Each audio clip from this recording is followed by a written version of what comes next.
संस्कृतस्य गंगा प्रवहति, देवोऽपि संस्कृतं कथयति। मित्रों नमः संस्कृताय। संस्कृत प्रेरिका में साफल्यम सीरीज में मैं सर्वभूषण आपका स्वागत करता हूं। आज हमारे सामने है अंजना जी, जो वाराणसी में टीजीटी में इसी में सिलेक्ट हुए हैं, जो अभी करंट में 2021 में आप सबने परीक्षा दे करके मास्टर हुए हैं। और मैं आपको बता दूं कि ये बहुत प्रेरक छात्रा रही हैं संस्कृत की, कि सब लोग एक बार असफल होकर के रोने लगते हैं कि मेरा नहीं हुआ सर, अब क्या होगा। ये खुद बताएंगे कि कितने सालों तक लगातार निरंतर मेहनत करती रहीं और कभी हारी नहीं, कभी डरी नहीं और कभी धीरज छोड़ी नहीं। तो सिर्फ पढ़ने से सफलता नहीं मिलती, सफलता के लिए और भी बहुत चीज़ें मायने रखती हैं। तो मैं चाहूँगा कि आज आप सबके सामने अंजना जी अपनी कहानी खुद बताएं और आप प्रेरित होइए अंजना जी की इस कहानी को सुन करके कि हमें कितने दिन तक मेहनत लगातार कंटिन्यू करते रहना चाहिए। नमः संस्कृताय मित्रों, नमः संस्कृताय, नमः संस्कृताय गुरुजी। जब हम यहाँ संस्कृत गंगा में जब पढ़ने हम आए तो हमको यहाँ पर किसी ने बताया कि यहाँ संस्कृत गंगा कोचिंग चलती है। तो हम पहले यहाँ इलाहाबाद में जब आए तो हम 6 महीने रह लिए थे। हमको ये भी नहीं मालूम था कि यहाँ कोई संस्कृत गंगा भी है।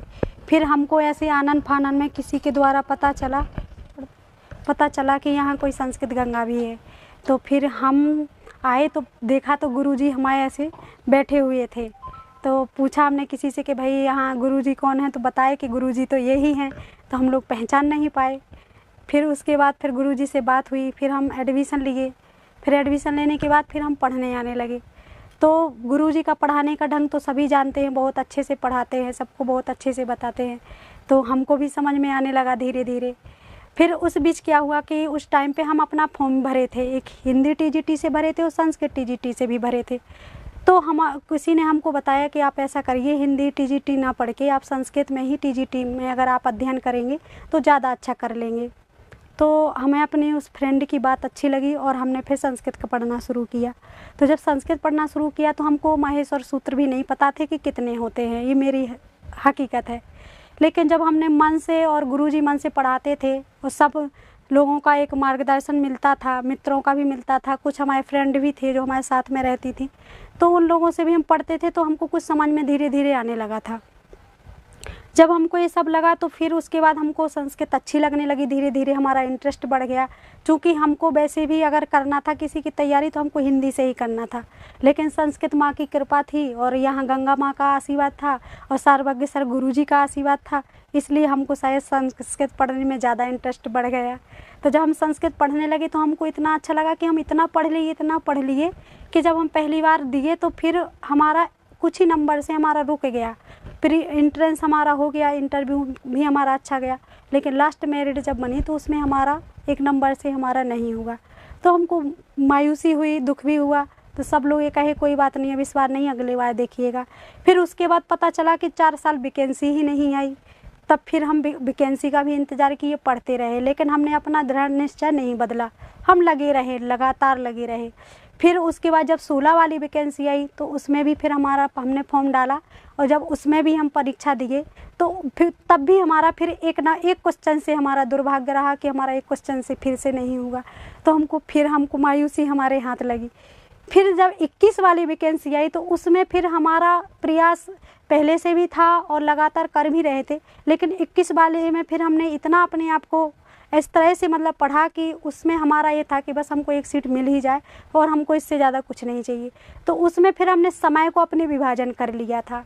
समय ये था कि जुलाई के महीने में था, अगस्त में एग्ज़ाम था, तो उस टाइम पे मेरा फास्ट बहुत रहता था। मंडे को भी, गुरुवार को भी रहता था, शनिवार को भी रहता था। तो मेरा एक हफ्ते में 4 फास्ट हो जाते थे। तो उसका मुझे बेनिफिट ये मिला कि उस फास्ट रखने से मुझे भूख नहीं लगती थी और दूसरी चीज़ मुझे नींद नहीं आती थी।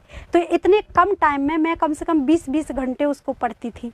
4 घंटे 5 घंटे ही सोती थी, लेकिन 20 घंटे में बराबर पढ़ती थी। तो एक विश्वास था कि अब की बार होगा, क्यों नहीं, ज़रूर होगा।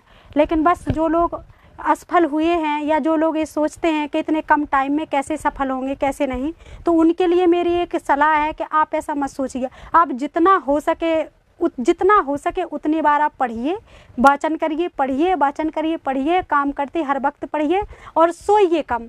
मतलब ऐसे कि आप इस तरह से अपनी दिनचर्या में भोजन शामिल करें कि आपको नींद कम आए, तो आप बहुत अच्छा कर लेंगे। और सोचिए मत कि क्या होगा, जो कुछ भी होगा अच्छा होगा, बस ये सोच के करिए तो आप ज़रूर सफल होंगे। और फिर गुरुजी का पढ़ाना भी इतना अच्छा है, उन गुरुजी ने इतनी बढ़िया बढ़िया इतनी अच्छी अच्छी बुकें लिखी हैं, इतना अच्छा अच्छा सब कुछ लिखा है कि उससे तो वैसे भी इंसान अगर 20 घंटे भी पढ़ेगा ना तो भी पास हो जाएगा। लेकिन फिर भी हमको लगातार पढ़ना चाहिए। आपके द्वारा जहाँ जो मिले आप करिए, सेट पेपर भी लगाइए, सब ये सब आपको सफलता में बहुत महत्वपूर्ण आपके लिए कारगर होगा। और ज़्यादा कुछ ना कहते हुए बस यही सब है, गुरुजी का आशीर्वाद था, गुरुजी से जुड़े रहे तो आज इस मुकाम पे है। और आज मेरा जो पोस्टिंग है वो बनारस में है और सब कुछ अच्छा है ईश्वर की कृपा से, मैं बहुत खुश हूँ। और ईश्वर का भी धन्यवाद देती हूँ, अपने माता पिता का धन्यवाद देती हूँ, और अपने मित्र लोग हैं जो मेरे सहायक थे उनका भी मैं बहुत बहुत दिल से स्वागत करती हूँ, धन्यवाद देती हूँ।